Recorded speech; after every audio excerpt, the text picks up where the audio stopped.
महिमा निराली, कोई माने या ना माने, हम तो माने सही। नीचे जमीन के पानी, ऊपर आकाश बनाया, अंबर अंदर नहीं समुंदर कहां से नहीं बरसाया। वो चीज कहां से आई जो इस सृष्टि में चाही, अरे उत्पत्ति कैसे हो पाई ये जाने वही। और कोई माने या न माने, हम तो माने सही। वो मानता है जो जानने का प्रयास करता है, जो चिंतन करता है, जो मनन करता है, जो उसकी इस रचना को जानने का प्रयास करता है, पढ़ता है।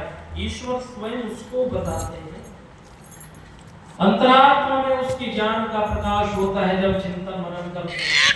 एक मुझे बात याद आ रही है, एक व्यक्ति ने मुझसे प्रश्न किया था कि सत्या प्रकाश में महर्षि राम लिखते हैं कि सूर्य पर भी सृष्टियों बड़ा सृष्टि करता है, कमाल का, सारी दुनिया को बनाता है।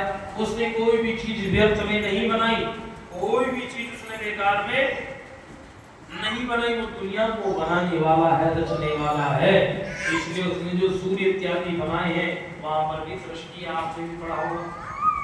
मैंने कहा पढ़ा तो मैंने भी है। अब बताओ सूरज लगा आ गया, हाँ दुनिया में कैसे रह रहे लोग।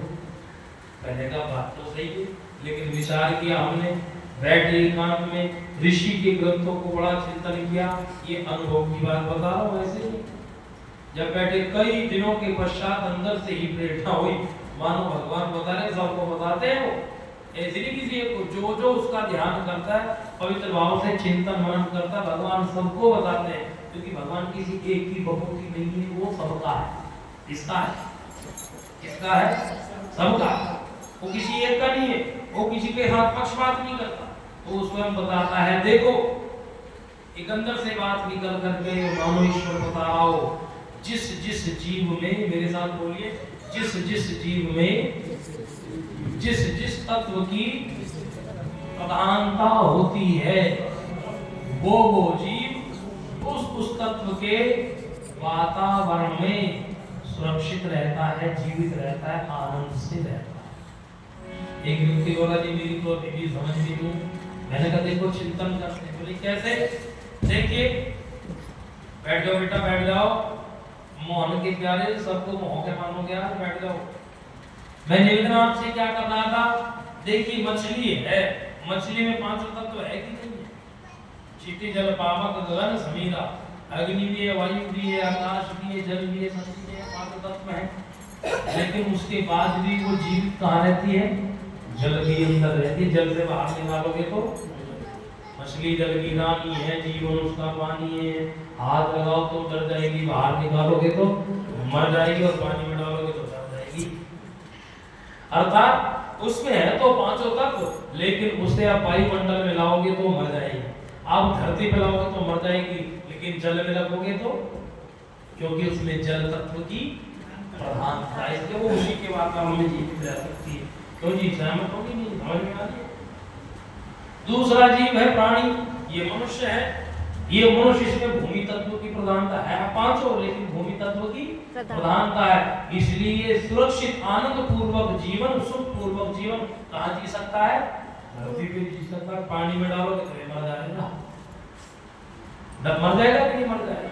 अच्छा, पानी में सुरक्षित जीवित रह सकता है, लेकिन कुछ समय के लिए, लेकिन वो भी किन्हीं यंत्रों से ऑक्सीजन वगैरह लेके जानी पड़ेगी। सामान्य तौर से सुखपूर्वक कहाँ जिएगा? धरती पर जिएगा, क्योंकि इसमें भूमि तत्व की प्रधानता है। कुछ जीव ऐसे हैं जिनमें वायु तत्व की प्रधानता है, उनके जीवन का अधिकांश भाग कहाँ रहता है? वायुमंडल में बीतता है। आज तक आपने सुना नहीं होगा, जितने कबूतर है, चिड़िया पक्षी हैं, इन्होंने अपना घोंसला धरती पे बनाया हो। घोंसला कहाँ बनता है इनका? ऊपर ही बनता है। अगर बिल्कुल ही कोई मजबूरी, कोई है ही नहीं साधन, तो भले ही बना ले। लेकिन पक्षियों में, जंतुओं में अधिकतर प्राणी कुछ को छोड़ करके कहाँ बनाते हैं अपना घोंसला? या तो पेड़ पे बनाते हैं, या मकान की छत पे बनाते हैं। क्यों जी?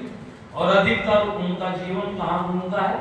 वायुमंडल में। उनमें वायु तत्व की प्रधानता समझ में आ रही है? ठीक है।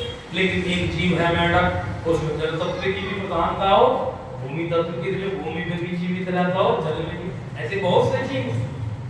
कहा ऐसे ही सूर्य पर वही जीव रहते हैं जिनमें अग्नि तत्व की समझ में आई? और भी है, लेकिन जीवित वही रहेंगे जिनमें अपने तत्व की। कुछ लोग इनको आ गए शरीर वाले जी को, एक जगह हम तो नहीं मानते, मैंने कहा नहीं मानते कोई बात नहीं, लेकिन वर्तमान में उदाहरण दे सकते हैं। आपने देखा होगा गूगल पर सर्च करना, ज्वालामुखी फटता कितनी भयंकर अग्नि रहती है उसमें, कहते हैं उसके अंदर भी जीव पाए जाते हैं। और कैसे जीवित रहते बोले उसका लावा भी खाते हैं, उसी से जीवित रहते। देख लेना, सर्च कर लेना। और इतना ही नहीं, वर्तमान सब चीजें छोड़ो, वर्तमान में देखो अपना एक यान बनाता चंद्रयान, चंद्रमा पे गया, ठीक है। उसके कुछ दिनों बाद हमारे साइंटिस्टों ने वैज्ञानिकों ने यान और बनाया जिसको बोलते हैं आदित्य अल्बन। और कहां तोड़ा जा रहा, सूर्य की ओर बढ़ता है, और इतने पास तक आ गए कि हम आपको देख नहीं सकते। अर्थात ऐसी धातु का निर्माण किया है कि सूर्य पर अभी तो उतर तो नहीं सकता, लेकिन काफी पास तक वो जा सकता है। और दूसरे देशों ने और अच्छी टेक्निक बना ली, और नजदीक जा सकता है। जब ऐसी टेक्निक इन्होंने आज बनाई है, तो हो सकता है 150 साल बाद ऐसी टेक्निक भी, ऐसे यंत्र बना लेंगे सूर्य पे इसका विमान लैंड हो जाए। क्यों जी? ऐसे तत्व तो बनाए जो उस भयंकर गर्मी को सहन कर सकते हो। ऋषि ने जो लिखा वो गलत नहीं लिखा।